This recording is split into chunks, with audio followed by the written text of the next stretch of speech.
संविक्ष्मितं देवं श्यानं वटपत्रिके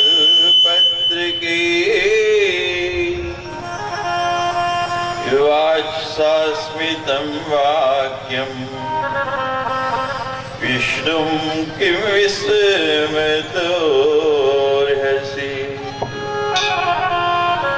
श्लोकार्धन्तया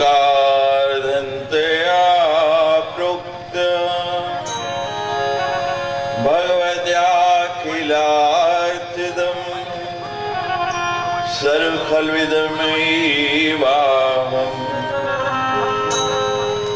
नान्यदस्ति सनातनम्।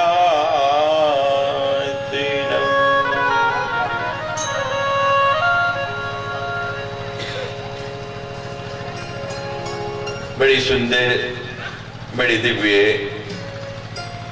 परामाद शक्ति की ये कथा आज अपने चौथी पड़ाव से प्रारंभ हो रही है।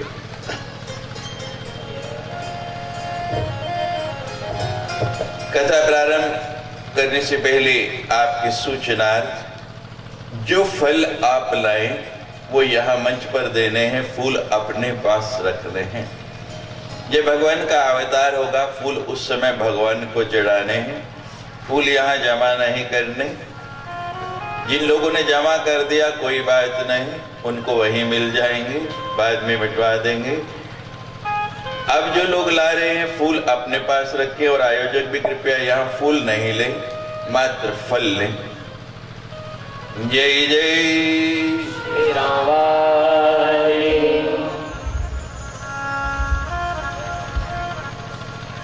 भगवान विष्णु जल के अंदर समुद्र में एक वट के पत्र के ऊपर अपने पांव का अंगूठा अपने मुख में डाल के लेटे हुए और विचार कर रहे हैं, मेरी रचना करने वाला कौन, मुझे बनाने वाला कौन? ये ब्रह्मांड क्या है, मैं कौन हूं? जब मन में ऐसा विचार आया तो एक आकाशवाणी हुई, आकाश में एक शब्द हुआ, सर्वखल्विदमेवाहम् नान्यदस्ति सनातनम्।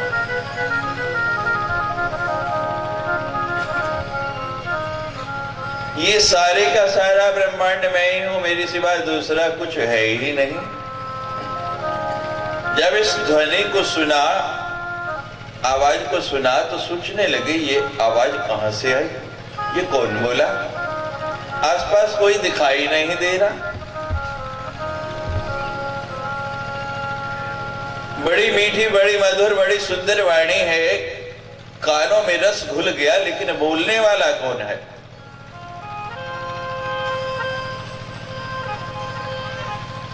बिल्कुल मिलती जुलती कथाएं हैं। वहां व्यास शिष्यों ने शुकदेव जी को श्लोक सुनाए श्रीमद् भागवत के, और उन श्लोकों को सुन के शुकदेव जैसे वैरागी भी खड़े हो गए और सुनने को मन होने लगा।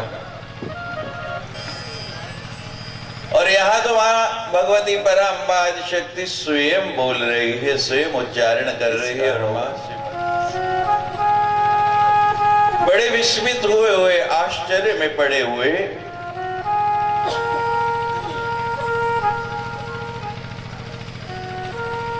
कौन बोला, ध्वनि कहां से आई? फिर आवाज आई कि मेरा दर्शन ऐसी सुलभ नहीं है। तपश्चर्यम तपश्चर्यम तपश्चर्यम, तप करो तब मेरा दर्शन होगा। अब भगवान तप करने लग पड़े और तप करते करते करते करते बहुत समय बीत गया तो फिर वही ध्वनि सुनाई दी, सर्वखल्विदमेवाहम् नान्यदस्ति सनातनम्। फिर वही प्रश्न, बोलने वाला सामने क्यों नहीं आता है? तो ये परामाद शक्ति मां जगदम्बा सिंह पे सवार होके एकदम सामने आके खड़े हो गए। प्रश्न किया आप कौन है, आपका स्वरूप क्या है, वे जानना चाहता हूं। तो परम शक्ति मां भगवती स्वयं बोलने लग पड़े, अहम ब्रह्म स्वरूपिणी मदई प्रकृति पुरुषात्मकम जगत अवनंदानंदो अहम विज्ञाना विज्ञानी अहम ब्रह्मा ब्रह्माणि वेदिति वे अहम पंचभूतानि। वो कहती है इस संसार में जो कुछ है वो मैं ही हूं, अहम ब्रह्म स्वरूपिणी। ये पांचों भूत जो है इनमें मेरा ही निवास है।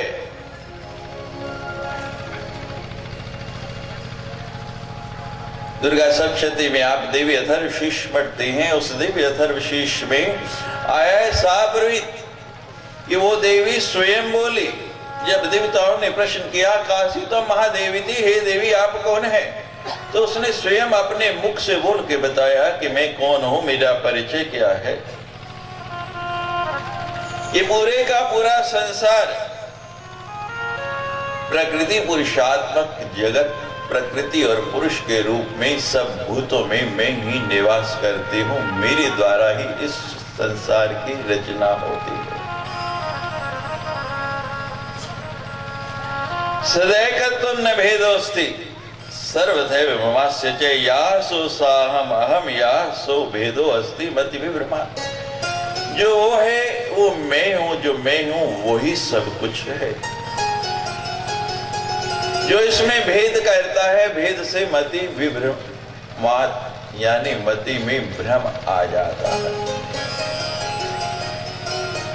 भ्रम आपसे कितना दूर है, मत इतना जितना आपका हाथ आगे जाता है, इससे ज्यादा भ्रम आपसे दूर नहीं।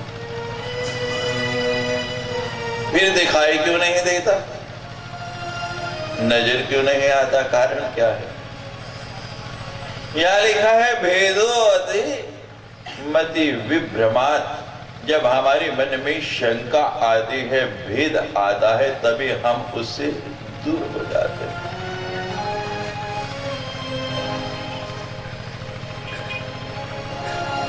स्वयं कथा सुन के आ रही है, अभी ताजी ताजी सुनी है। किसने? दक्षता भवानी अभी ताजी ताजी कथा सुन के आ रही है भगवान शंकर के साथ। कथा का प्रभाव कितनी देर रहता है आप समझ लीजिए। अभी श्रवण किया, श्रवण करके निकले हैं दोनों पति पत्नी, भगवान राम की कथा सुनी और कथा का प्रभाव भी ऐसा हुआ, भगवान सामने नजर आ गए। तुरंत फल, इससे अच्छा फल कोई हो सकता है? लेकिन भगवान का दर्शन होने के बाद भी और कथा श्रवण के बाद भी स्थिति क्या हुई? सीता हरण हुआ, भगवान रो रहे। भगवान शंकर ने देखा, प्रणाम किया, हाथ जोड़ के नमस्कार किया। भवानी पूछती आप किसको नमस्कार कर रहे हैं? कहने लगे सोम इष्ट देव रघुवीरा, मेरे इष्ट प्रणाम मेरे। कहते ये आपके आराध्य हैं? ये तो साधारण मनुष्य की तरह पत्नी के वियोग में रो रहे हैं और आप इन्हें अपना इष्ट कह रहे हैं। भोलेनाथ कहने लगे यही मेरे इष्ट। कहते नहीं, मैं नहीं मानती। परिणाम क्या हुआ? जहां आपकी मति में भ्रम आया, गीता में भगवान ने कहा है संशयात्मा विनश्यति। परिणाम आप कथाओं में सुनते हैं कि मति में संशय आने से, भ्रम आने से क्या हुआ? यज्ञ कुंड में जलना पड़ा। और भ्रम कब आता है? जब हम दूसरे को स्वीकार नहीं करते, अहम आ जाता है, अहंकार आ जाता है हमारे अंदर, तभी भ्रम पैदा होता है। भगवान स्वयं कह रहे हैं, भगवान सामने खड़े हैं, लेकिन नहीं, मैं नहीं मानती। हम पर ना मानने का परिणाम क्या हुआ? आज चौथा दिन हो गया कथा में आने, हो गया ना? कितने दिन हो गए? 4 दिनों की बात। ये जीवन 4 दिनों का है और 4 ही वस्तुएं हैं हमारे पास, मन, बुद्धि, चित्त और अहंकार। कितनी वस्तुएं हैं? मात्र 4। हम कहा करते हैं कि जब कथा में आओ तो इन 4 में से 3 को साथ लाओ। कौन कौन सी? पहले वाली 3, मन, बुद्धि और चित्त, और चौथे को घर छोड़ाओ। कोई चौकीदार भी चाहिए नहीं रक्षा करने के लिए, लेकिन हम क्या करते हैं महाराज? 3 तो घर छोड़ आते हैं और चौथे यहां ले आते हैं, अहंकार ले आते हैं। रावण को कोई नहीं मार सकता था, किसने मारा? उसके अहंकार ने। विभीषण ने बहुत समझाया, तात राम नैनर भुवाला भुवनेश्वर कालौ कर काला ब्रह्म नाम है आज भगवंता व्यापक अजित अनादि अनंता, लेकिन माना। कंस को कोई नहीं मार सकता था, उसके अहंकार ने मारा। तुलसीदास जी ने तो लिख दिया, अहंकार अति दुखद डमरुआ। जैसे डमरू बजता है ना, ऐसे ही अहंकार बजता रहता है।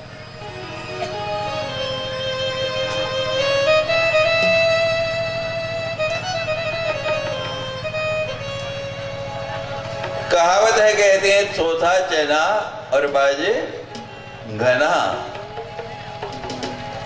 अध जल गगरी छिलकत जाए। ये पुरानी कहावतें हो गई। नई बात आपको बताते हैं, जो सिक्के हैं वो खड़कते हैं, उनकी आवाज आती है, लेकिन नोटों की भी आती है। बोलिए, अब आप निर्णय कर लो कि सिक्के बनना चाहते हैं या नोट बनना चाहते हैं। हम तो नोट बनाने आए हैं आपको, आप बनिए ना, मना कौन करता है? सिक्कों की ध्वनि आती है, आवाज आती है, शोर आता है, लेकिन नोटों की ध्वनि नहीं होती।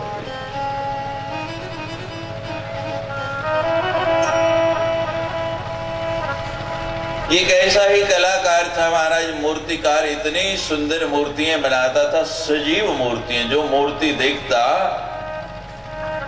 भेद करना मुश्किल हो जाता।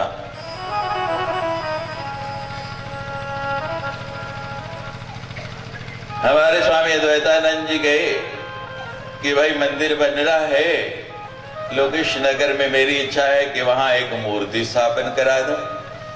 जयपुर जाके पूछा, जो सबसे अच्छा कलाकार था उसके यहाँ पहुंच गए। मूर्ति के लिए ऑर्डर दे दिया। मूर्तिकार ने कहा कि 1 महीने बाद ले जाना। बाबा जी 1 महीने बाद गए, मूर्ति देख के मन मुग्ध हो गया, प्रसन्न हो गए। कहती, जैसी मैं चाहता था वैसी ही मूर्ति बना दी।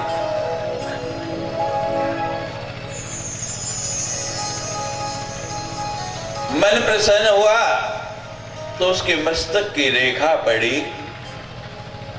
कहने लगे, तेरा काल बड़ी निकट आ गया। मात्र 30 दिन के बाद तेरा ये शरीर छूटने वाला है। अब संत तो बता के चले गए, और सारे परीक्षित थोड़ी हैं कि संत ने कहा मात्र 7 दिन है और कैसे श्रीमद् भागवत का श्रवण करना प्रारंभ कर दिया। वो कहता है, बाबा जी कह रहे थे कि मैं इतनी सजीव मूर्तियां बनाता हूं कि भेद नहीं हो सकता असली है या नकली है। तो महाराज उस दिन से दुकान के बाद बोर्ड लगा दिया कि मूर्तियां बनाना बंद। लोगों के ऑर्डर बंद और अपनी मूर्तियां बनाने लग पड़े। और 1-2 नहीं महाराज, 30 दिन में अपनी 30 मूर्तियां बना के खड़ी कर दी। कितनी? 30। कहते हैं आज निर्णय हो जाएगा। लोग कहते हैं मेरे हाथों में जादू है, मैं बिल्कुल साक्षात मूर्तियां बनाता हूं। और संतों के बाद संबंध रहता है मूर्तियों वालों का। तो पता था कि यमदूत कैसे होते हैं।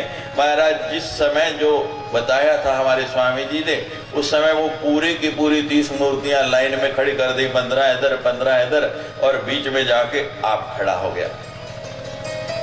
अब यमदूत आए, एक एक को छू के देखते, कहते कोई भेद नजर नहीं आता, कोई फर्क नजर नहीं आता। ये ब्रह्मा जी की बुद्धि को क्या हो गया, वो तो एक जैसा दूसरा भी नहीं बनाते, यहां पूरे 31 किसको ले जाना है किसको नहीं कुछ समझ में नहीं आए, पहुंच गए वापस सीधे किसके पास, ब्रह्मा जी के पास। ब्रह्मा जी कहते क्या बात खाली हाथ आए हो, कहने लगे नहीं महाराज खाली क्या करें, आपने बड़ी गड़बड़ कर दी, एक जैसे 31 बना दिए, समझ नहीं आता किसको लाए किसको नहीं। ब्रह्मा जी ने रजिस्टर मंगाए महाराज, सारा देखा, कहते इस जैसा तो एक ही है दूसरा है ही नहीं, आप कहते 31 कहां से हो गए, गड़बड़ नहीं हो सकती। ध्यान लगाया, समझ गए ये उस कलाकार की चालाकी है, चतुराई है। तो ब्रह्मा जी ने मंत्र दे दिया, दोबारा जाओ देर मत करो। अब वो मंत्र लेके आ गए महाराज, अब पहचान भी चुका, पुनः जाके उसी तरह खड़ा हो गया, दूर से आते ही देखा बिल्कुल बुद्ध बन के, स्टैचू बन के, ना हिले ना डुले। अब यमदूत आए, एक एक मूर्ति के पास जाते हैं, बहुत सुंदर है बहुत सुंदर है। बीच में एक मूर्ति के पास जाके खड़े होकर कह रहे बनी तो बड़ी सुंदर है बिल्कुल, लेकिन थोड़ा सा फर्क है, ये नाग जो है ना थोड़ा सा टेढ़ा हो गया। अब महाराज मूर्तिकार का अहंकार बोल रहा, कहते मैं अभी सीधा कर देता हूं, और जैसे ही बोला समझ गए कि असली कौन है। कहते तू तो बाद में सीधा करना, हम तुझे पहले सीधा कर देते। तो जब मारेगा आपको आपका अहंकार मारेगा, जहां भ्रम आया जहां अहम आया, आप ब्रह्म से दूर हो जाएंगे। यह भगवती स्वयं कह रही है, भेदो अस्ति मति विभ्रमात्, जहां आपकी मति में भेद आया वहीं पर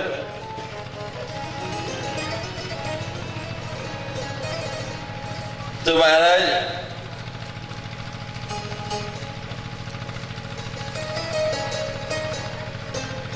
भगवती कहती है मेरा स्वरूप जानना चाहते हो, मुझे पहचानना चाहते हो, तो एक ही रास्ता है, तीनों देवताओं को नवारण मंत्र की दीक्षा दे दी।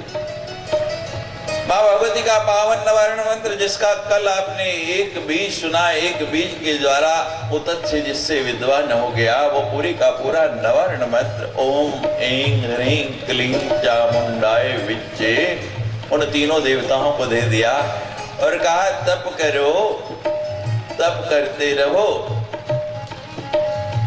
मेरा साक्षात्कार हो जाएगा।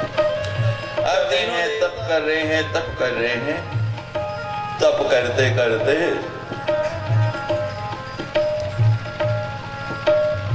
एक दिन भगवती का विमान जो है आकाश लोक से नीचे आया। हमने आपको बताया था कि सर्वप्रथम यह आधा श्लोक जो है मां भगवती ने भगवान विष्णु को सुनाया, विष्णु ने वही श्लोक ब्रह्मा जी को सुनाया, ब्रह्मा जी ने वही नारद को, और नारद जी ने व्यास जी को सुनाया, जिससे इस पुराण की रचना हुई। तो नारद जी बता रहे हैं,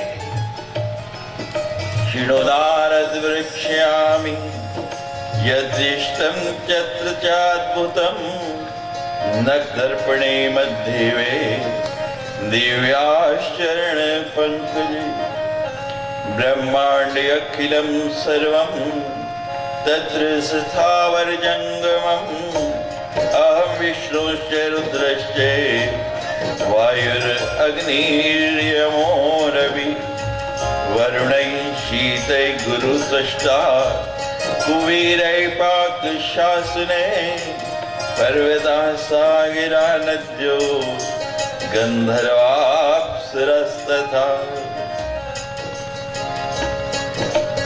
उस पावन दृश्य को स्मरण कर रही है भगवती, सिंह पे सवार उनके सामने आई, तीनों देवताओं ने चरणों पे नमस्कार किया।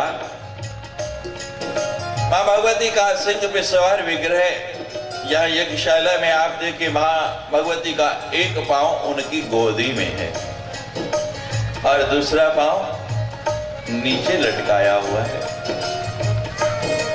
जब तीनों देवताओं ने उस चरण पर प्रणाम किया तो क्या देखते हैं, ब्रह्मा जी को अपनी शक्ल मां भगवती के उस पांव के अंगुष्ठ की नाखून में नजर आई,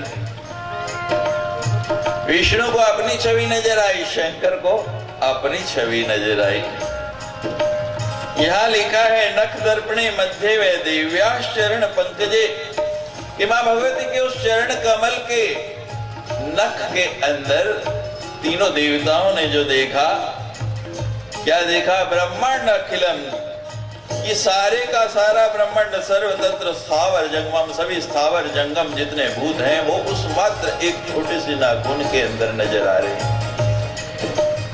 अहम विष्णु च रुद्रश्च वायु नियमो, वायु यम सूर्य और तीनों देवताओं को अपना स्वरूप उसकी नजर आ रहा है। उसी में वरुण देख रहे हैं, गुरु देख रहे हैं, त्वष्टा देख रहे हैं, सारे के सारे पर्वत सागर नदियां सारे गंधर्व अप्सराएं मात्र उस नख के अंदर जब देखा तो तीनों देवता हाथ जोड़ के प्रणाम करने लगे।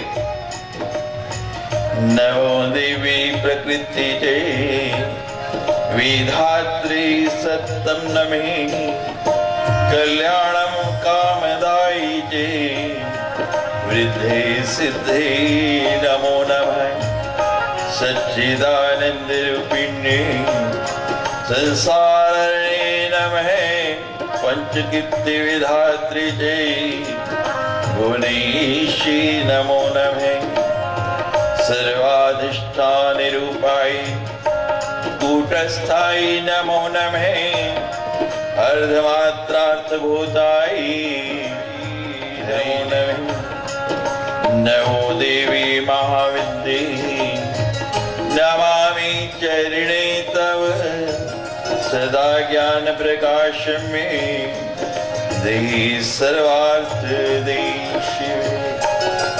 तीनों देवता बड़े अचंभित हुए मां भगवती के सामने हाथ जोड़ के खड़े हो गए, नमस्कार करने लगे, प्रणाम करने लगे। हे मां, आप सब प्रकार का कल्याण देने वाले हैं, सब प्रकार की कामनाएं पूर्ण करने वाली, रिद्धि और सिद्धि देने वाले हैं। आप सच्चिदानंद स्वरूप हैं, पंच कृत्यों की विधात्री आप ही हैं, भुवनेश्वरी आप ही हैं। सारे के सारे चक्रों में, सातों चक्रों में आपका ही वास है। अर्धमात्रा भूताय हरि लेखाय नमो नमः, आपके इस हरि में, इस देवी प्रणव में सारे का सारा ब्रह्मांड बसा हुआ है। माँ, हम आपके चरणों को प्रणाम करते हैं, हम आपका स्वरूप देखना चाहते हैं, हम आपको जानना चाहते हैं। माँ भगवती ने तीनों देवताओं को अपने साथ लिया और उड़ चली। कैलाश आया। जब भगवती का वो विमान कैलाश में पहुंचा तो तीनों देवता क्या देखते हैं, उस कैलाश में एक नहीं अनेक शंकर। शंकर जी कहते मेरे जैसे इतने शंकर। विमान और ऊपर उठा, ब्रह्मलोक आ गया। ब्रह्मा जी ने देखा मेरे जैसी दाढ़ी वाले कितने ही ब्रह्मा वहां घूम रहे हैं। विमान और ऊपर उठा, वैकुंठ आ गया। वही स्थिति विष्णु की भी हुई। तीनों देवता एक दूसरे को देखते हैं, भ्रमित होते जाते हैं। विमान और ऊपर उठा, मां भगवती के पावन धाम मणिद्वीप में वो विमान पहुंच गया और वहां पहुंचते ही तीनों के तीनों देवता स्त्री रूप में परिणत हो गए। क्योंकि हमने आपको बताया था वृंदावन में, महाराष्ट्र में और मां भगवती के द्वीप में जाना है तो वहां स्त्री बनना ही पड़ेगा। अब भगवती तीनों देवताओं को लेके वहां गई और एकदम से अंतर्धान हो गई। तीनों देवता देखते हैं कि मां कहां गई, किधर चली गई। जब कहीं नजर नहीं आई तो देखा सामने एक द्वार खुला। तीनों देवता उससे प्रविष्ट हुए तो अंदर एक बड़ा सुंदर आसन बिछा है। 4 पाए आसन के, आसन में 4 पाए होते हैं, तो उसके 4 पाए कौन से हैं? आप आसन बनाते हैं, लकड़ी के पाए लगाते हैं। कोई बहुत धनवान होगा, धातु का बना लेगा, पीतल का बना लेगा। कोई बहुत ही धनवान होगा तो सोने के बनवा लेगा। उससे भी कोई धनवान मिल गया तो हो सकता है किसी मणि के भी बनवा ले। लेकिन यहाँ 4 पाए कौन है? एक पाया ब्रह्मा है, एक विष्णु है, एक रुद्र है और एक ईश्वर है। उस आसन के 4 पाए, एक ब्रह्मा, एक विष्णु, एक रुद्र और एक ईश्वर। और ऊपर जो फलक है, पटड़ा है बैठने का, वहां भगवान सदाशिव स्वयं लेटे हैं और उसके ऊपर वही स्वरूप, वही शक्ति जिसको उन्होंने दर्शन किया वो बैठी हुई है। एक बार देवताओं में मंत्रणा हुई कि हमें बड़ा कौन, तो एक आसन बनाया गया। इस आसन को पंच प्रेत आसन कहते हैं। ये ब्रह्मा, विष्णु, रुद्र और ईश्वर एक एक पाया बन गए और सदाशिव उसका फलक बन गए, ऊपर लेट गए।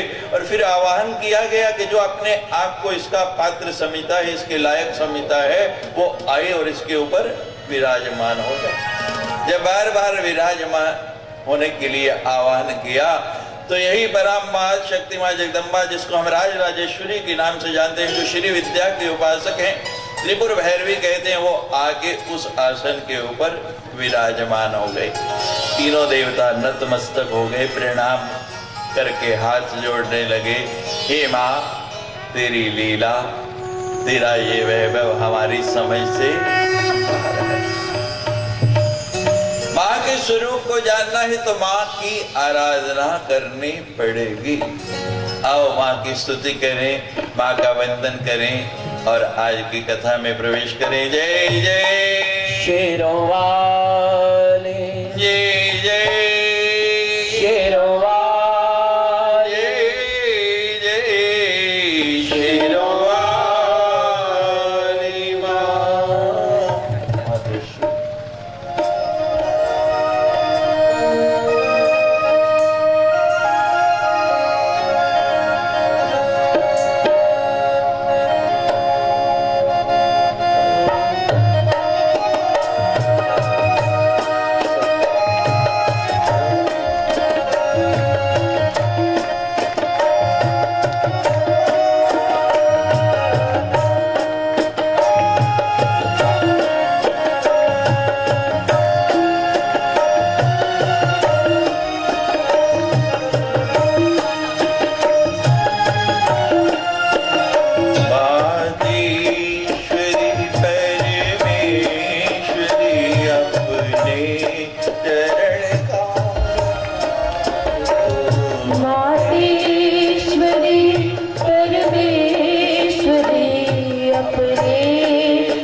में तेरा प्रकाश हुआ। काट दो अज्ञान को, उनमें तेरा प्रकाश हो। काट दो अज्ञान को, उनमें तेरा प्रकाश हो। हर वक्त हृदय ध्यान तेरा, हर वक्त हृदय ध्यान तेरा, मुझ पे वायुपकार हो। मातेश्वरी परमेश्वरी, अपने चरण का प्यार दो। भविबंध के तूफान को, भविबंध के तूफान को ही देवी माया अवतार दो। मातेश्वरी परमेश्वरी, अपने चरण का प्यार दो।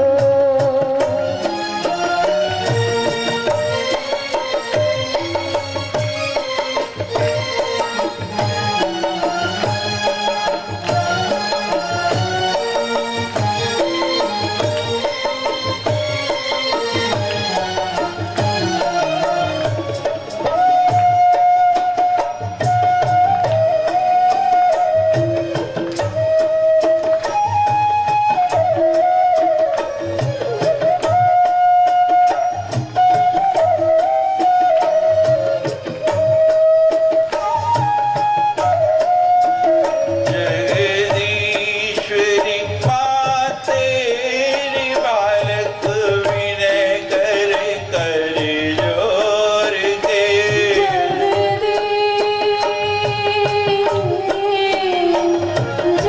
जगदीश्वरी माते बालक विनय करे कर जोर के। आपके इस लोकेश नगर में सदगुरु महाराज और मां भगवती की ये पावन ज्योति प्रज्वलित हो चुकी है। जो अज्ञान का अंधकार छाया हुआ था, ज्योति के प्रकाश से वो छटने लगा है। ज्योति जलाना बड़ा सरल है, लेकिन उसको सदा प्रकाशित किए रखना उतना ही कठिन है। ये ज्योति है, प्रज्वलित हो गई। अगर इसमें घी तेल नहीं डालेंगे, इसकी बत्ती नहीं बदलेंगे, तो क्या होगा? हमारा जो कार्य था आधा कर दिया, आधा बाकी के दिनों में कर देना है। उसके बाद आपका कार्य प्रारंभ होना है। इस ज्योति में नित्य प्रति आके प्रेम और श्रद्धा का घी डालना है। विश्वास की बत्ती बदलते रहना है। ये ज्योति इस नगर में ही नहीं, इस क्षेत्र में नहीं, पूरे विश्व में अपना प्रकाश फैलाएगी। अभी तो बहुत कम लोग आए, जैसे जैसे पता लगेगा आप देखना यहाँ कितने लोग आएंगे। पूरे विश्व में ये आपका गांव प्रसिद्ध होने वाला है, दुनिया के मानचित्र में इसका नाम आने वाला है। आपको तो बस प्रतिदिन प्रार्थना करनी है, बड़े प्रेम बड़ी श्रद्धा से, आप सबके सहयोग से, इन संत महात्माओं के आशीर्वाद से ये जो ज्योति प्रज्वलित हुई है, इसको कभी बुझने नहीं देना। याद रखना, घी और तेल रोज डालना पड़ेगा, बत्ती रोज ठीक करनी पड़ेगी।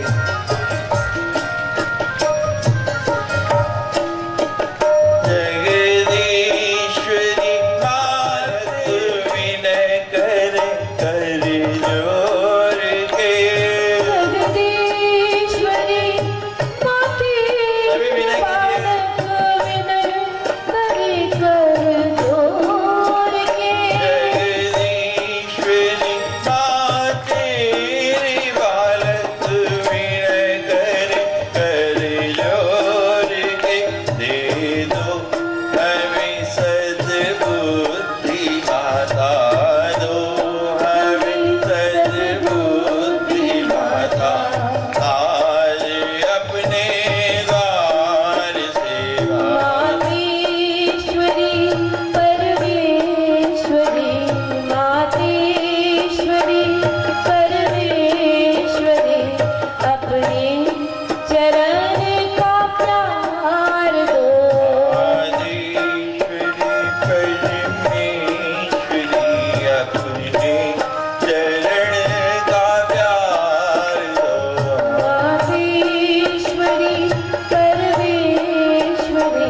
अपने चरण का प्यार दो। भविबंध की तूफान सी, भविबंध की तूफान सी, देवी मावतार दो। ईश्वरी परमेश्वरी अपने चरण का प्यार दो। आदिश्वरी परमेश्वरी अपने चरण का प्यार दो। मातेश्वरी परमेश्वरी अपने चरण का प्यार दो। आदिश्वरी परमेश्वरी अपने चरण का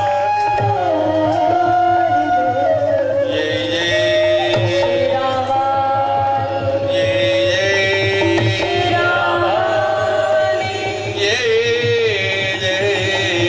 श्री राम।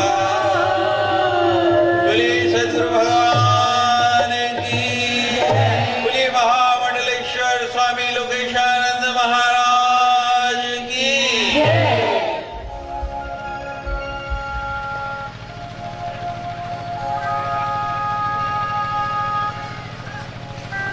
तीनों देवताओं को मां भगवती अपनी अपनी शक्ति देने लगी।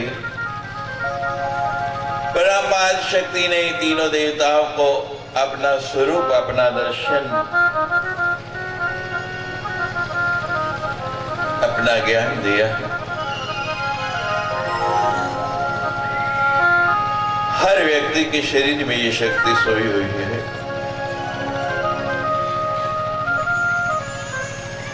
संसार का कोई प्राणी ऐसा नहीं जिसके अंदर ये शक्ति प्रवाहित नहीं हो रही। कीड़ा और पिंगला के बीच में कुंडली मार के ये शक्ति हर प्राणी के अंदर है। लेकिन दर्शन कौन करेगा, जानेगा कौन? जो साधना रत होगा, जिन ढूंढा दिन पाया गहरे पानी पे। मूलाधार से लेके एक एक चक्र का भेदन करना पड़ेगा। मूलाधार से स्वाधिष्ठान, फिर मणिपुर, फिर अनाहत, फिर विशुद्ध, फिर आज्ञा और फिर सहस्रार। क्रमशः इनमें देह, मन, आत्मा, परमात्मा, प्रकाश, स्थिरता और फिर सिर्फ परमात्मा। पहले व्यक्ति को देह का भान रहता है। एक चक्र को भेद के दूसरे में जाए, देह का भान भी छूट जाता है। वहां केवल मन रह जाता है। मन से भी जब व्यक्ति ऊपर उठता है, मन से भी पार लेता है, मन को भी जीत लेता है, तो फिर क्या रहता है? फिर सिर्फ आत्मा रहती है। जब आत्मा के स्वरूप को पहचानने लगता है तो फिर परमात्मा से मिल होता है, क्योंकि परमात्मा कहाँ है? आपकी आत्मा में। और जब परमात्मा से मिलन हो जाता है फिर वहां प्रकाश दिखाई देता है। बहुत से लोग साधनारत होते हैं, यहां तक तो पहुंच जाते हैं, प्रकाश दिखाई देता है। जब ध्यान लगाते हैं, ध्यानस्थ हो जाते हैं, लेकिन ये प्रकाश बार बार आता है, बार बार जाता है। जैसे सूर्य के आगे बादल आ जाए, बादल हटा तो प्रकाश आ गया, बादल सामने आया तो फिर अंधकार। इससे भी ऊपर की स्थिति है, फिर स्थिरता आ जाती है। धीरे धीरे बादल भी कुछ नहीं कहता, बादल के आने से भी अंधकार आता नहीं, व्यक्ति उससे भी ऊपर की स्थिति में आ जाता है। फिर स्वयं का भान ही नहीं रहता है, फिर सिर्फ परमात्मा। मैं हूं ही नहीं, जब मैं था तब हरि नहीं, थोड़ा बच्चों को चुप कराइए भाई, अभी शोर मनाने का अवसर देंगे आपको। जब मैं था तब हरि नहीं, अब हरि है मैं नाई, और प्रेम गली अति संकरी, तावे दो डसमा। जब तक दूसरे का भान है, जब तक हम अपने आप को विलग समझेंगे, तब तक उसमें लय नहीं हो सकते, तब तक अस्थिरता रहेगी। जब अपने स्वरूप को भूल जाएंगे, अपने आप को मिटा देंगे, बीज जब तक अपने आप को भूमि में डलने के बाद मिटाता नहीं, तब तक पौधा बनता नहीं, अंकुर निकलता नहीं। बीज के मेरी भी स्थिति बनी रहे और अंकुर भी निकल आए, पौधा भी हो जाए, ये हो नहीं सकता। जब हम अपना अस्तित्व समाप्त कर देंगे, खत्म कर देंगे, तो फिर तो ईश्वर हमारे सामने है, दूर है ही नहीं। एक झीना सा आवरण है, छोटा सा आवरण है हमारे और भगवान के बीच में। हमारे आश्रम में मां भगवती की बड़ा सुंदर विग्रह है। कभी आपको अवसर मिले आना दर्शन करने के लिए। अब तो संबंध हो गया ना, बोलिए, रिश्तेदारी पक्की। देखो फिर भाई मुझे ये पसंद नहीं, मुझे तो ये पसंद है? क्योंकि मैं सबको एक साथ देख नहीं सकता। आप बोल के बताइए, 5 ग्राम की जबान आ रही, इसको कष्ट देने की जरूरत नहीं, ऐसे 10 किलो भार उठाए थे। मात्र 5 ग्राम से जहां काम हो जाए, बोलिए रिश्तेदारी पक्की या कच्ची? पक्की। तो कभी आइएगा, आपको दिखाएंगे। मां भगवती का बड़ा सुंदर विग्रह है वहां। हमारे महात्माओं ने तो उनका नाम रखा हुआ है मन को मोहने वाली मैया। तो जैसे ये माता जी बैठी है ना मेरे सामने, बूढ़ी चश्मे वाली, ऐसे माता जी आई महाराज एक दिन बड़े प्यार से, और एक सिक्का निकाला जेब से, और सिक्का निकाल के यूं फेंका भगवती की ओर। अब उम्र हो गई, स्पष्ट दिखाई भी नहीं देता, चश्मा भी लगाया हुआ, वो सिक्का शीशे से टकराया और बाहर आ गया। माता जी निकालो, मैं इतनी दूर से चल के आई लोकेश नगर से यहां तक, और भगवती जो है मेरा स्वीकार नहीं कर रही। महाराज दोबारा फिर ठीक से नहीं गिरा, फिर डाला वो सिक्का, फिर टकराया शीशे से और फिर वापस आ गया। अब तीसरी बार महाराज गुस्सा आ गया, कहते हैं लो मैया लेती नहीं, पहले तो यूं चढ़ा रहे थे, पकड़ लिया यूं हाथ में कि अब तो चढ़ा के ही दम लेना। हमने कहा ये शीशा टूटा ही टूटा। अभी हमारे पाटिल जी बता रहे थे, कैलाश जी, कि जब स्वामी जी के ये चित्र में फ्रेम करवाने के लिए ले गया, तो फ्रेम वाला बोलता है इतना बड़ा कांच तो मैंने कभी लगाया ही नहीं। कहते और संभाल के ले जाना, महाराज टूट गया तो कई हजार का एक कांच है। तो हमने भी कहा बड़ी मुश्किल से लगाए हैं, इतने महंगे कांच है, माता जी रहने दो, दरवाजा लगा है, कांच है, मैं खोल देता हूं, उसके बाद आप प्रेम से चढ़ा लेना। बात समझ में आई? भगवान भगवती और हमारे बीच में ये कांच ही है, ये माया का पर्दा है, वही अहंकार वाला कि मैं हूं। जिस दिन ये कांच टूट गया, जिस दिन ये पर्दा हट गया, भगवान तो आपके सामने है, आपसे दूर नहीं है। वो तो आपके हृदय में बैठा है, वो आपके भीतर बसता है, देखना नहीं आता। एक बार नहीं, एक दिन में अनेक बार, लेकिन हम पहचान नहीं पा रहे। यशोदा की गोदी में खेलते रहे भगवान, पहचान पाए? जब मिट्टी खाई और मुंह खोल के दिखाया, तब यशोदा को समझ आया वही अर्जुन, अपना संबंधी, अपना सखा, रोज उनके साथ रहता था। कभी पहचान पाया? कब पहचाना? जब दृष्टि दी संसार में, नेत्रहीन तो बहुत कम लोग हैं, बहुत थोड़े से लोग हैं, लेकिन आंखें होते हुए दृष्टिहीन बहुत लोग हैं। नेत्र हैं हमारे पास, आंखें हैं, लेकिन दृष्टि नहीं। और जब तक दृष्टि नहीं होगी तब तक उसको आप पहचान नहीं पाएंगे। जर्रे जर्रे में है झांकी भगवान की, किसी सूझ वाली आंख ने पहचान की।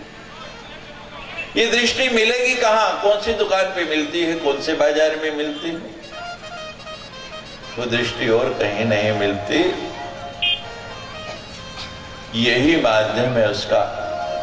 कथा और सत्संग में आप आ जाएं, संत लोग अपने अनुभव के द्वारा जो उन्होंने दर्शन किया है, उस दर्शन को अपनी वाणी के द्वारा, मैंने बताया था कि ये मां भगवती की वांगमयी मूर्ति है। दो प्रकार के दर्शन है, एक सदा आप करते आ रहे मंदिर में जाके, लेकिन वो मूर्ति बोलती नहीं, लेकिन एक ये पिछले 4 दिन से जो आपके सामने विराजमान है, ये बोलती भी है, आपसे बातें भी करती है। और जब इस मूर्ति से परिचय आपका हो जाएगा तो फिर तो दर्शन कठिन नहीं, फिर पहचानना मुश्किल नहीं। आंखें आप सबके पास है, हम तो आपको दृष्टि देने आए हैं। स्वामी रामतीर्थ मां भगवती के उपासक थे और इतना नाम था, अपने नाम के साथ लिखते थे बादशाह राम तीर्थ। क्या लिखते थे? बादशाह राम तीर्थ। एक दिन एक अंधा चला जा रहा, लकड़ी टेकता हुआ, और कहने लगा कोई अंधे को सड़क पार करा दो, कोई अंधे को सड़क पार करा दो।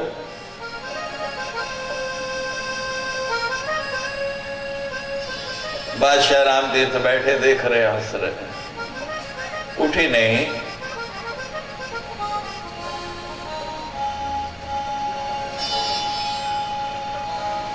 हमारे शिरीष देव जी वहां से गुजर रहे थे, पकड़ा अंधे को हाथ से, सड़क पार करा दी। सड़क पार कराने के बाद आए बादशाह राम तीर्थ के पास, कहने लगे स्वामी जी आप अपने आप को बादशाह लिखते हैं, लेकिन आपको तो फकीर भी नहीं होना चाहिए। राम तीर्थ कहने लगे मैं बादशाह ही हूं। कहते काहे के बादशाह? एक अंधे को तो सड़क पार नहीं करा पाए और लिखते हैं अपने आप को बादशाह।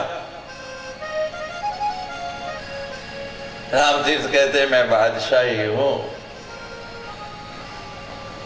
उस अंधे को मांगना नहीं आया। बादशाह के पास जाके कोई कहे कि एक मुट्ठी चना दे दो, तो बादशाह की तौहीन है कि नहीं? बोलिए। वो कहते हैं आज तुमने सड़क पार करा दी, कल फिर कोई ढूंढना पड़ेगा सड़क पार कराने के लिए, परसों फिर कोई ढूंढना पड़ेगा, रोज का यही काम चलता रहेगा। अगर वो बादशाह के पास आया था, राम तीर्थ के पास आया था, तो ये नहीं कहता कि अंधे को सड़क पार करा दो, उसको तो कहना था अंधे को आंखें दे दो, मैं तो नेत्र देता हूं। ये भगवती की वो कथा है जो आपको नेत्र ज्योति देती है, आंखें देती है, फिर कोई अंधकार नहीं रहता और किसी से सड़क पार कराने के लिए कहना नहीं पड़ता। सड़क को क्या, संसार का ये दुष्कर सागर आप स्वतः ही पार कर जाते हैं, इससे आप स्वतः ही पार हो जाते हैं। मांगना तो उससे मांगो जो देने में सकुचाए नहीं, देने में कमी नहीं करे और देने के बाद जताए नहीं। वो भगवती से बढ़ के कोई नहीं।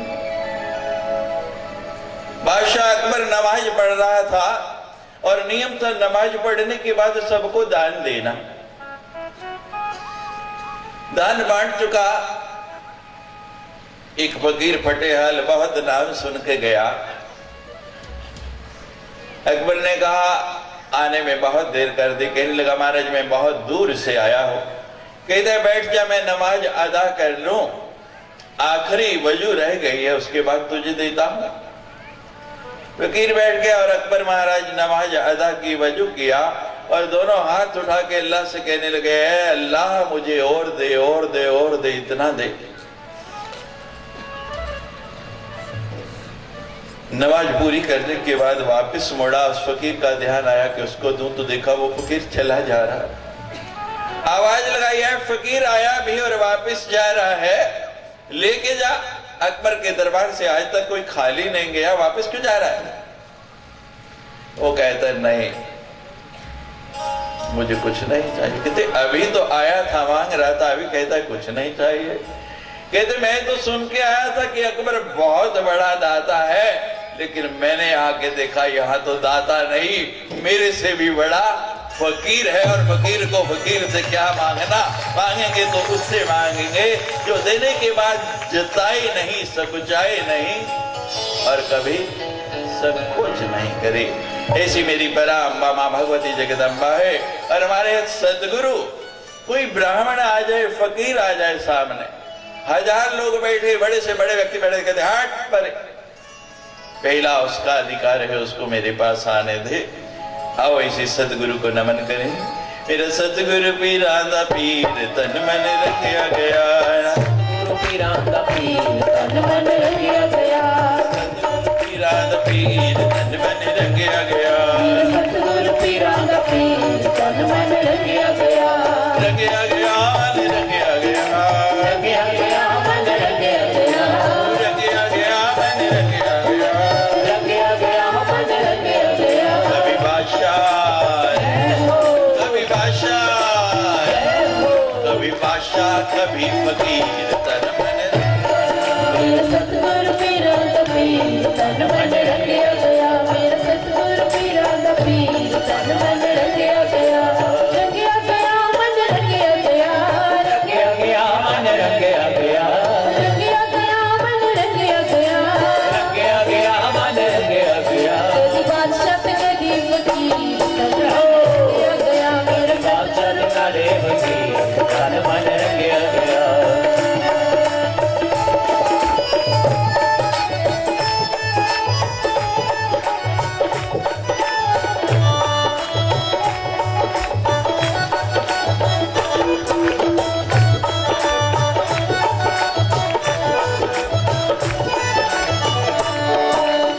जो बात दवा से बन ना सके, जो बात दवा से बन ना सके, वो बात दुआ से होती है। पुरानी घटना है, आपको याद होगी। पहले ये बताइए लोकेश नगर वालों, फिल्में देखते हैं? सिनेमा गए कभी? देखते हैं ना? झूठ नहीं बोलना चाहिए कथा में बैठ। मैं भी बहुत देखता था, फर्स्ट डे फर्स्ट शो।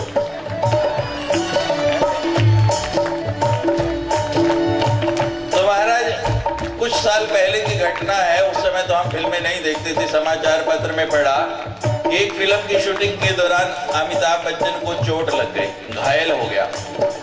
डॉक्टरों ने जवाब दे दिया और पूरा देश जगह जगह प्रार्थनाएं कर रहा था, उसके लिए दुआ कर रहा था। आया याद कुछ आपको? फिल्म नहीं पता हमें कौन सी, पता आपको कौन सी फिल्म थी भाई? बोलिए। कुली, कुली, हाँ, क्या बात। तो महाराज, डॉक्टरों की दवा से जो काम नहीं हो सका, वो दुआ कर गए और बच गया। अभी सही सलामत आपके सामने करोड़पति में आता है। हरियाणा में हमारी कथा थी और उन दिनों नया नया करोड़पति शुरू हुआ था। तो हमने कहा महाराज आप चिंता नहीं कीजिए, हमारी माँ भगवती परम्परा ऐसी है कि सबको छप्पर फाड़ के देती है और हम सबको करोड़पति बना के जाएं। आखिरी दिन लेके आना। तो महाराज कोई थैला लाया, कोई बोरी लाया और एक माता जी तो रजाई का गिलाफ लेके आ गई। नहीं, आखिरी दिन ले आना, जो भी इच्छा है आपकी, मेरी माँ के यहाँ कोई कमी नहीं। जो बात दवा से बन न सके, वो बात दुआ से होती है। और जब काबिल सदगुरु मिलता है तो बात खुदा से।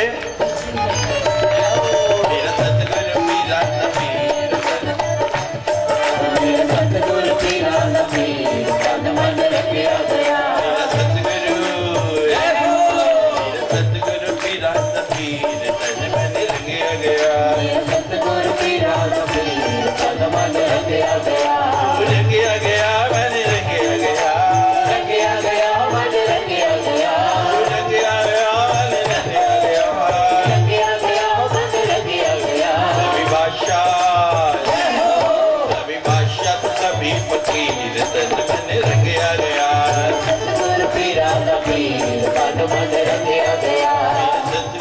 पीरा कबीर तन मन रंगिया गया। सतगुरु पीरा दा पीर तन मन रंगिया गया। कहते हद में चले सो ओलिया, हद में चले सो ओलिया और अनहद चले सो पीर। हद में चले सो ओलिया और अनहद चले सो पीर। अब हमारे सतगुरु कैसे थे, ओलिया थे या पीर थे? बताइए।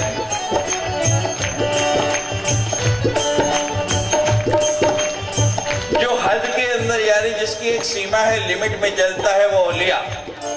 और जो बिना लिमिट के इन्फिनिटी तक जा सकता है वो हद में चले सो ओलिया और अनहद चले सो पीर। लेकिन हमारे सदगुरु कैसे थे? हद अनहद दोनों चले, उसका नाम फकीर। सतगुरु पीरा दा पीर तन मन रंगिया गया। सतगुरु पीरा दा पीर तन मन रंगिया गया। अपने अपने सदगुरु का स्मरण करके दोनों हाथ उठा दे।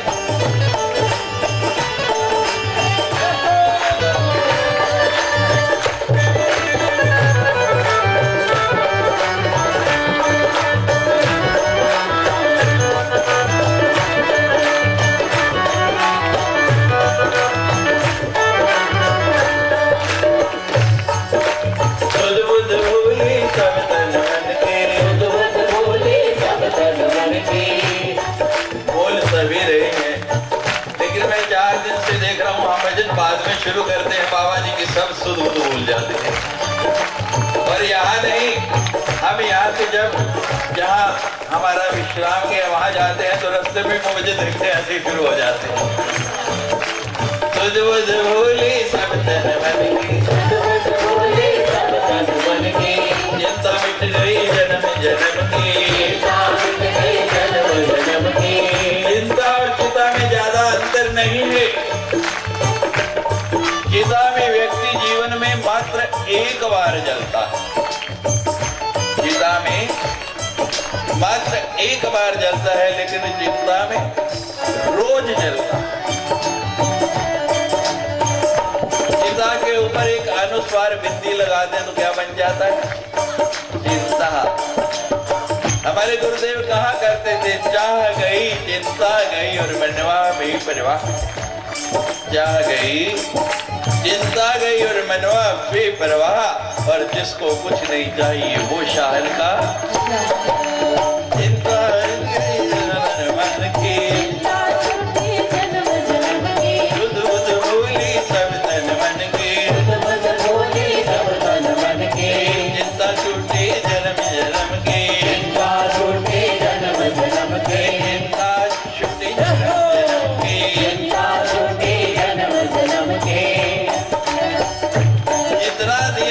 सतगुरु ने जितना दिया मेरे सतगुरु ने उतनी तो मेरी औकात नहीं। कितना मिला है, आप लोग कितना प्रेम दे रहे हैं। पूरी दुनिया में जहां भी जाता हूं, मैं इसके लायक नहीं था, इसका पात्र नहीं था, लेकिन मेरे सतगुरु ने तो मेरी झोली भर दी। जितना दिया मेरी सतगुरु ने उतनी तो मेरी औकात नहीं। ये तो सब कृपा और कर्म है उनका, वरना मुझ में तो कोई ऐसी बात।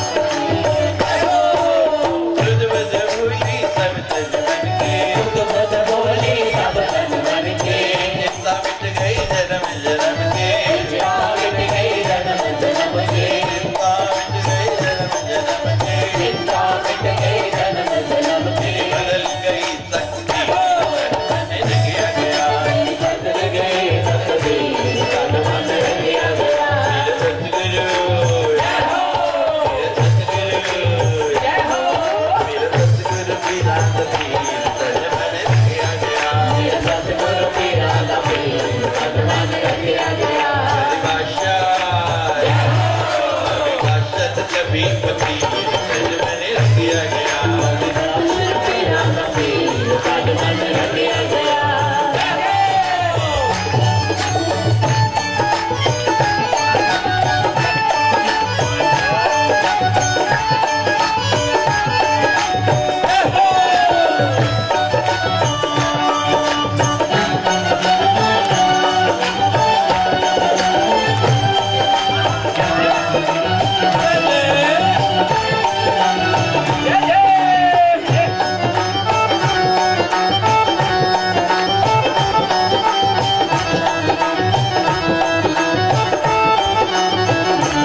पड़ा।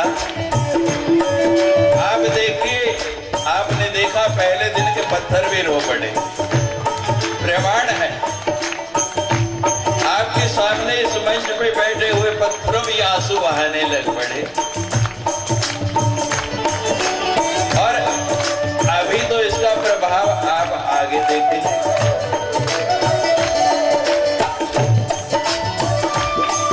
आप लोगों में बहुत से लोग ऐसे बैठे हैं, ऐसी विभूतियां हैं कि जिनको आप पहचानते ही नहीं। आज पराम्बा भगवती की ये कथा और सदगुरु का प्रेम एक ऐसे बच्चे को यहाँ खींच लाया है जिसकी शक्ल देखना भी आपके लिए बड़ी मुश्किल है। बंदूक देखे, वो शूटर है, निशाना लगाता है और कई देशों में बड़ी बड़ी प्रतियोगिताएं जीत के आया। आ जाइए थोड़ा आगे, सबको अपनी शक्ल दिखा दीजिए। कल ही वो विदेश से लौटा और पता लगा मेरे गुरुदेव की कथा हो रही है, तो आज यहाँ आ गया। आज तो राइफल लेके आना चाहिए। कई देशों में कई प्रतियोगिताएं शूटिंग में इस बच्चे ने जीती हैं। आपका भाग्य है कि आप यहाँ बैठे इसको देख रहे हैं। सबको थोड़ा अपना चेहरा दिखा दीजिए, जोर से ताली। चेहरा दिखा दीजिए। काट प्रेम का ऐसा बढ़िया, काट प्रेम का ऐसा बढ़िया, जिसका नशा सदा ले चढ़िया, जिसका नशा सदा ले चढ़िया। अच्छा, अब एक बात और बता दीजिए, नशा करते हैं कभी आप? गांव में कोई नहीं करता, पक्की बात नहीं। बहुत से लोग करते होंगे, ऐसा नहीं होता। बहुत अच्छे लोग हैं। देखो, यहाँ बैठ के झूठ नहीं बोलना, करते हैं तो बता दो। है कोई करने वाला? वो जो आप पीते हैं, रात को पी सुबह उतर जाती है। ये जो हम पिलाते हैं, ये कभी उतरती नहीं। वो पैसे दे के खरीदनी पड़ती है और ये तो मुफ्त में भी मिल रही है। और कहावत है, मुफ्त की शराब गाजी को भी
कभी फकीर तन मन रंगिया गया, तेरा ले फकीर तन मन रंगिया गया। वाह वाह वाह वाह वाह वाह वाह वाह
मोड़े शाल दुशाले शाल दुशाले कभी गुदड़ी लपटे लीला की बहार मौज फकीरा की गुदड़ी लमके लीला की बहार मौज फकीरा की कभी गुदड़ी लपटे लीला की बहार मौज फकीरा की गुदड़ी लमके लीला की बहार मौज फकीरा की वाह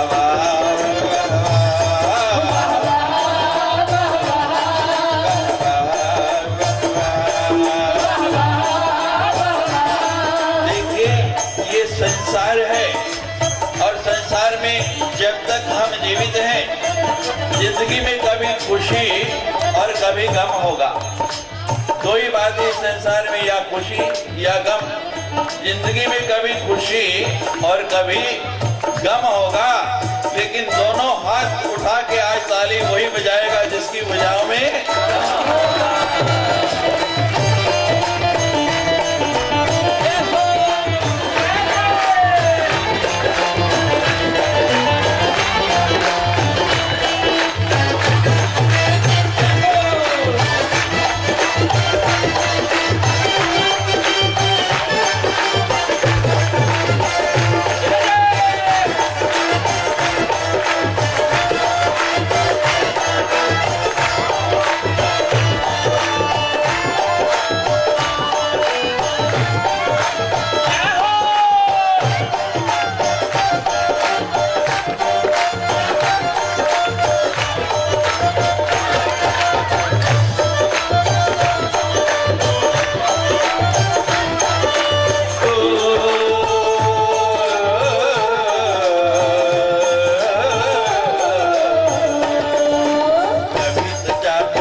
लिए मना नहीं करना। साधु आपका भोजन नहीं खाता है। क्या खाता है भोजन की जगह? वो आपके पाप खा जाता है। कोई साधु आपके यहाँ भिक्षा कर ले तो समझना आपके पाप खा गया, और बदले में क्या दे जाता है?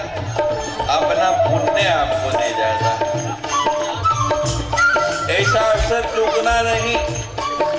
मांग मांग के टुकड़े खाते, मांग मांग के टुकड़े खाते, मांग मांग के टुकड़े खाते, मांग मांग के टुकड़े खाते, मांग मांग के टुकड़े खाते, मांग मांग के टुकड़े खाते। चाली चले अभी बाहर मौजूद की रानी, चाली चले मेरा जीवा। बाहर मौजूद की रानी, बाहर मुझे की रानी, बाहर मौजूद की रानी, बाहर मौजूद की रानी। बाहर मौजूद की रानी, बाहर मौजूद की रानी। बाहर मौजूद की रानी, बाहर मौजूद की रानी। बाहर मौजूद की रानी, बाहर मौजूद की रानी। बाहर मौजूद की रानी, बाहर मौजूद की रानी। बाहर मौजूद की रानी, बाहर मौजूद की रानी। बाहर मौजूद की रानी, बाहर मौजूद की रानी। बाहर मौजूद की रानी, बाहर मौजूद की रानी। बाहर मौजूद की रानी। बोलिए सद्गुरु भगवान की जय जय जय श्री राम, जय जय श्री राम, जय जय श्री राम। हाथ दर्द तो नहीं हुए ना? हैं? देखिए महाराज, हमारा तो काम यही है। जब हम पढ़ते थे ना स्कूल में, महाशरारती एक नंबर के, और पढ़ने में घोलंडा, रोज मार पड़ती थी। हमारा मास्टर क्या करता था पता नहीं, अब स्कूलों में होता नहीं। वो कहता सबसे पिछले बेंच पे जाके हाथ ऊपर करके खड़े हो जाओ। होता है ऐसा? तो महाराज मैं भी गिन गिन के बदले ले रहा।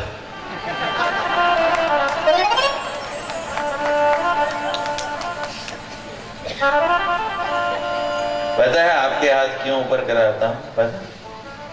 पता है? देखिए, हाथ ऊपर करने का मतलब होता है आत्मसमर्पण, सरेंडर करना। अपने आप को मां भगवती के चरणों में समर्पित कर दो, सरेंडर कर दो। इसलिए बार बार आपके हाथ ऊपर कराता हूं। दूसरा कारण आपको बताया था उस दिन के, जो ताली बजाता है निरंतर, घर में भी बजाते रहना, उनका बीपी हाई नहीं होता, उनको हार्ट अटैक नहीं होता। बचना चाहते हैं। लोग पूछते हैं महाराज आपके स्वास्थ्य का राज? हमने कहा हमारा राज है। आप देखते ही हैं 4 घंटे हम कितनी कसरत करते हैं, कितनी एक्सरसाइज करते हैं, और अपनी नहीं आपकी भी करवाते हैं। ये दूसरा कारण। अब तीसरा कारण भी सुन लीजिए।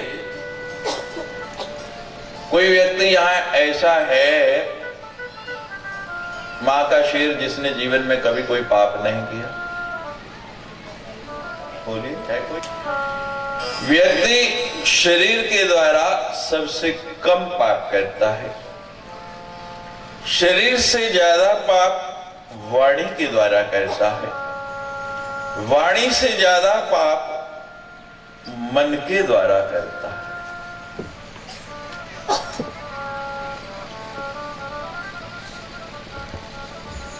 बोलिए, कोई ऐसा है जिससे मन से कोई पाप नहीं हुआ? कोई है? कोई नहीं। अच्छा, अब दूसरी बात बताइए कि आप जो पाप करते हैं वो लोगों को बताकर करते हैं या छिपके? बोलिए। जो हम पुण्य करते हैं वो तो सबको बताते हैं, लेकिन जो पाप करते हैं वो किसी को भी नहीं बताते। उल्टा कर लो, जो पुण्य करो वो मत बताओ। रहीम जी बहुत दान देते थे लेकिन आंखें नीची रहती थी। एक दिन कबीर जी ने कहा कि इतना दान देते हैं फिर भी आपके नेत्र नीचे रहते हैं। अच्छा काम करने वाले के तो नेत्र ऊपर होते हैं, आपके नेत्र नीचे क्यों है? बड़ा सुंदर उत्तर दिया रहीम जी ने। दीनहार कोई और है, दीनहार कोई और है, और देवत है दिन रैन। लोग भरम हम पर करें तासे नीचे ने। वो कहते देने वाला कोई और, मेरे को तो बीच में बैंक के कैशियर वाला काम है। दे हो रहा है, नाम मेरा होता है, इसलिए मेरी नजरें नीची हो रही हैं। हम पुण्य तो बहुत गाते फिरते हैं, बहुत बताते फिरते हैं, लेकिन जो पाप करते हैं वो किसी को नहीं बताते। वृत्ति बदल लो, पुण्य मत बताओ, पाप बताना शुरू करो। कोई तो ऐसा मिलेगा ये बुरा काम है मत कर, और पाप की आदत छूट जाए। तो आज से पहले जितने भी पाप आपने किए ना, छिप के किए, और पता वो कहां छिप जाते हैं? आपकी बगलों में। तो हमने नियम बनाया हुआ, कथा में बार बार आपके हाथ ऊपर कराते हैं। कोई चीज छिपा के लाते तो बगल में दबाते हैं ना। कहावत भी है, मुंह में राम राम और बगल में बोलो है छुरी। तो हम हाथ ऊपर कराते, जब हाथ ऊपर कराते तो बगल में दवाई चीज नीचे गिरेगी कि नहीं है? और हमारे ये जितनी टीम है ना, इधर वाले भी इधर वाले, इनको हमने ड्यूटी दी हुई है कि कथा खत्म होने के बाद सब जो नीचे गिरे इकट्ठे करके ले आना। उनको ले जाके गंगा जी में बहा देते। पिछले की माफी, अगले के जिम्मेवार फिर आप हो। तो ये बड़ा सुंदर 9 दिन का अवसर मिला है, कोई बचा हुआ नहीं रह जाए। जय जय राम। और अब चौथी और असली बात भी आपको बता दूं। जोशियों को हाथ दिखाते हैं। हम भी ट्रेन में, प्लेन में कहीं सफर कर रहे होते हैं ना, तो सबसे पहले लोग क्या करते हैं? हाथ आगे कर देते हैं। हम कहते हैं ये काम तो हमारा है भाई, आपने कब से शुरू कर दिया? संसार के लोगों के आगे हाथ फैलाओगे कुछ नहीं मिलेगा। कितने भी जोशियों को हाथ दिखाओगे, बहुत विद्वान होगा बता देगा ये होने वाला है, लेकिन आपके भाग्य की रेखा कोई बदल नहीं सकता। परम मामा भगवती साक्षात आपके इस नगर में आके विराजमान हो चुकी है। हम कहते हैं माँ को हाथ दिखा लो, माँ चाहेगी तो आपकी लकीर जड़ से बदल देगी, इसमें कोई शंका नहीं। अब जब जब अवसर आए चूकना नहीं। जय जय राम, जय जय राम। तीनों देवताओं को अपनी अपनी शक्ति दी मां भगवती ने। लक्ष्मी, काली और सरस्वती के रूप में तीनों देवताओं से कहा कि सृष्टि का विकास प्रारंभ करो, इस सृष्टि की रचना करो। ब्रह्मा जी ने सृष्टि की रचना प्रारंभ की।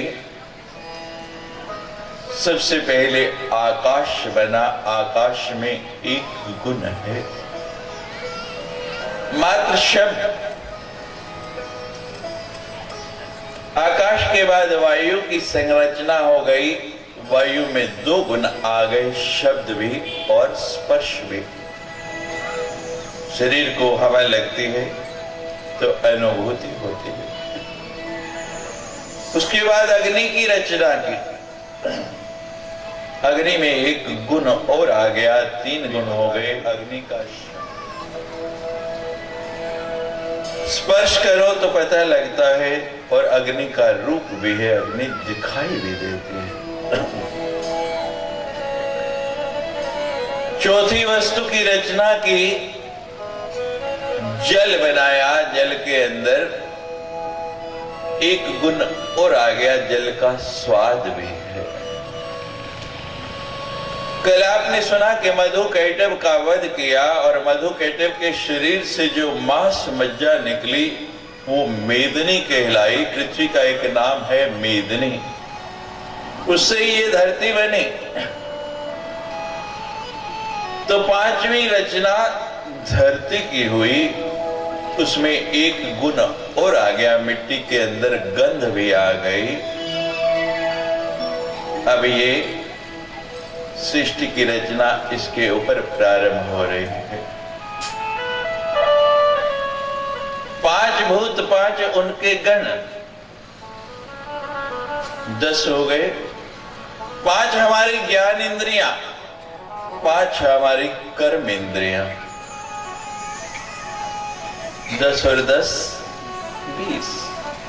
और अभी कुछ देर पहले आपने सुना अंतःकरण चतुष्ट है, मन बुद्धि चित्त और अहंकार। कितने हो गए? 24। और कितने अवतार हैं? पहले दिन आपको बताया था 24 अवतार। इसी से ये सृष्टि बन रही है।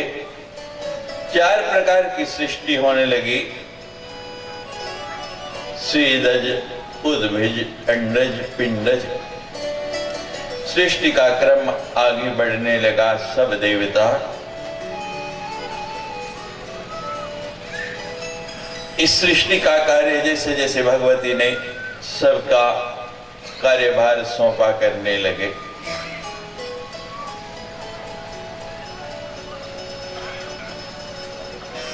क्षितिजल पावक गगन समीरा, पंच तत्व यह अधम शरीरा। ये हमारा शरीर है क्या? विचार करें। जिस पे हम इतना मान करते हैं, जिसका घमंड करते हैं, उसमें है क्या? मात्र यही 5 तत्व। इन 5 तत्वों के सिवा कुछ भी नहीं। 84 लाख योनियां भोगने के बाद हमको मनुष्य का शरीर प्राप्त हुआ। 84 लाख योनियों के अंदर मात्र एक मनुष्य ही है जिसको भगवान ने 2 हाथ दिए, जिसको वाणी जीवा दी, शब्द दिया, जिसको बुद्धि दी। किस लिए दी? हाथों से सत्कर्म करो, हाथों से दान करो। हर युग के साथ धर्म का एक एक चरण क्षीण हो गया। धर्म के 4 चरण हैं, सत्य, तप, दया और दान। सतयुग के साथ सत्य चला गया, त्रेता के साथ तप चला गया, द्वापर के साथ दया चले गए। कभी शंकर जी के मंदिर में गए हैं? गांव में कोई मंदिर है शंकर जी का? शंकर जी के मंदिर के बाहर नंदी बैठा होता है। दर्शन किया आपने? नहीं किया तो आज कर लेना। जब आप जाते हैं नंदी को पहले देखते हैं तो नंदी क्या है? नंदी को साक्षात धर्म का स्वरूप कहा गया है, वृषभ कहते हैं। आगे जब प्रसंग आएगा आप सुनेंगे कि भगवान का जब विवाह होना था हिमाचल की कन्या पार्वती के साथ, तो भगवान ना रथ पे बैठ के गए, ना घोड़ी पे बैठ के गए। किस पे गए? नंदी के ऊपर। क्यों? भगवान कहते हैं मेरा वाहन क्या है? धर्म।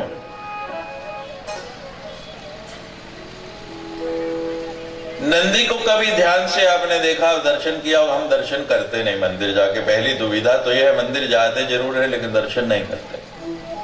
मैं दावे से कहता हूं बहुत कम लोग, यहाँ जितने लोग बैठे हैं उसमें कोई 1-2 निकल आए जो दर्शन करते हैं, तो बहुत बड़ी बात है। मंदिर सभी लोग जाते हैं लेकिन दर्शन नहीं करते। नंदी को ध्यान से कभी नहीं आपने देखा, देखे तो नंदी के 3 पांव छुपे हुए हैं, मुड़े हुए हैं, मात्र 1 पांव सामने है। क्यों? धर्म के 3 चरण लुप्त हो चुके हैं, मात्र 1 चरण बना है। प्रकट 4 चरण धर्म के और कली में एक प्रधान, ये न किन विधि दीजिए दान दिए कल्याण।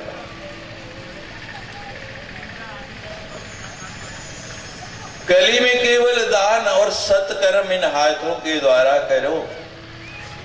जिन बेटों के लिए, जिन पोतों के लिए इतना जोड़ रहे हो, वो किसी काम आएंगे? आपके गांव में ये पूछूं, गांव है शायद शहर से कुछ ज्यादा यहाँ विकास होगा, नहीं शहर में तो लोगों को दादा का नाम भी नहीं पता। गांव में हो सकता है आपको अपने परदादा का नाम पता हो, बहुत कम लोगों को, लेकिन परदादा के पिता का नाम पूछूं तो मेरे ख्याल में मुश्किल से 2-4 जवाब देने में मिले। जहां 3 पीढ़ी भी नाम नहीं चलता है, उसके लिए हम मरे जा रहे हैं, उसके लिए करे जा रहे हैं। अरे कोई ऐसा मंदिर, कोई ऐसा स्थान बनवा दो, कोई कुआं प्याऊ लगवा दो, कोई अस्पताल बनवा दो, कोई स्कूल खुलवा दो। जब तक ये सृष्टि रहेगी तब तक आपका नाम चलेगा, लेकिन वहां तो हम करने वाले हैं। सत्संग का मतलब यही है, जीवनचर्या बदल जाए। हमारे एक संत श्रीमद् भागवत की कथा करते हैं और कहते हैं कथा के बाद मेरी कथा करना ही बेकार है। कथा से वैराग्य उत्पन्न होता है, कथा से वैराग्य आता है। आप श्रीमद् भागवत में सुनते हैं कि ज्ञान और वैराग्य सूर्य पड़। त्याग बड़ा सरल है, लेकिन वैराग्य उतना ही कठिन है। जो त्यागा है उसका अभिमान होता है, उसका स्मरण रहता है। जो वैराग्य है, ना उसका अभिमान होता है, ना उसका स्मरण होता है।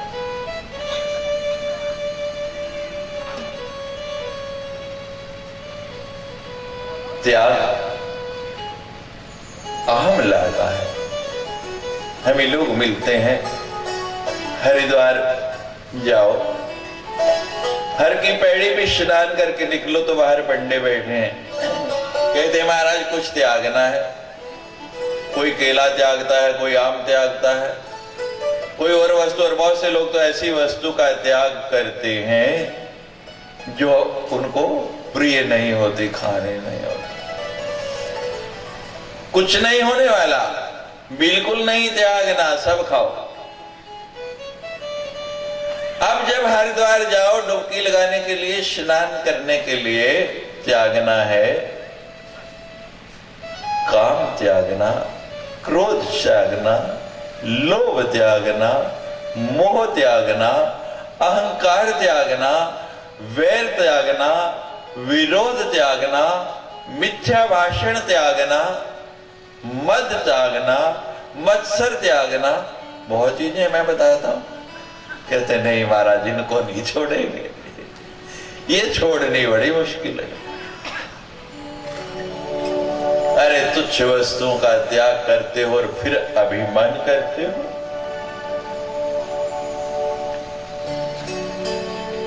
त्यागी नहीं वैरागी बनो। जब वैरागी बनोगे तो जीवन बदल जाएगा, ऐसा बदलाव आ जाएगा। यहां लिखा है हमारे